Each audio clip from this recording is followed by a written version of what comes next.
અત્યારે આપણે બ્રાહ્મણના જે છોકરાઓ પાઠશાળામાં ઋષિકુમારો જાય છે અભ્યાસમાં,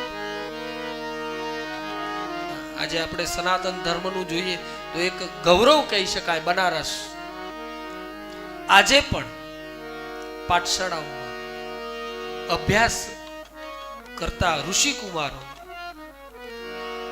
એક પણ પૈસો ફીનો નથી લેવાતો ઋષિકુમારોને અભ્યાસ માટે. ને આજ પણ બનારસમાં ઋષિકુમારો અભ્યાસ પાઠશાળામાં રહીને કરે. ગુરુજી પાસે શીખવા જવું પડે છે.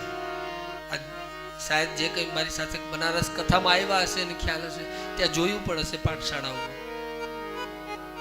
આજે પણ ગુરુજી ત્યાં અભ્યાસ કરાવે છે, પણ એનો કોઈ જગ્યાએ ફીસ નથી. એ ઘરના કામ કરાવે છે, બકાલા લેવા પડે, વાસણ માંજવા પડે, ઘરના ઝાડુ પોતા કરવા પડે આજે પણ. અને એમાં ધીરે ધીરે ધીરે ધીરે જોવે કે ગુરુજી નહીં હવે પરિપક્વતા દેખાય છે તો જ વેદ મંત્રનો એને અભ્યાસ કરાવે. અને એ અભ્યાસ કરી અને જે ઋષિકુમાર બહાર આવે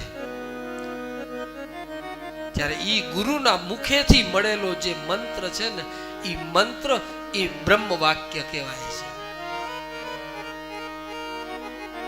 આમને આમ મંત્ર શ્લોકો આપણે બોલી શકાતા નથી. ઋષિકુમારો પણ યજ્ઞોપવિત જ્યાં સુધી ધારણ નથી કર્યું ત્યાં સુધી ઋષિકુમાર હોવા છતાં પણ એ વેદ મંત્રનો અધિકારી બોલવા માટેનો નથી. વેદ મંત્ર ઉચ્ચારણ, વેદ મંત્ર ક્યારે બોલી શકાય? યજ્ઞોપવિત ધારણ કરેલું સંસ્કાર. અને ત્યારે ગુરુજનો એ કર્ણ કાનમાં એ મંત્ર આપે છે અને એ દીક્ષિત કરે છે અને ત્યાર પછી એ મંત્રનો અધિકારી બને છે. આમ જેમ તેમ મંત્રો એ બોલાતા નથી.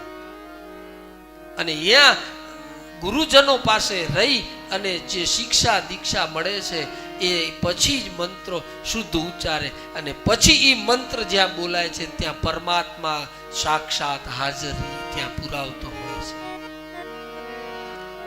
શાસ્ત્રોમાં લખ્યું છે દેવાધીનમ જગત સર્વ મંત્રાધીનાસ દેવતા તે મંત્ર બ્રાહ્મણાધીન બ્રાહ્મણા મમ દૈવત. ભગવાન ખુદ વિષ્ણુ પુરાણમાં કહે છે બ્રાહ્મણો પણ એટલે કે ઋષિકુમારો એ પણ મારા દેવ છે. કેમ? જગત આખું દેવને આધીન છે, દેવ મંત્રને આધીન છે અને મંત્ર બ્રાહ્મણાધીન બ્રાહ્મણો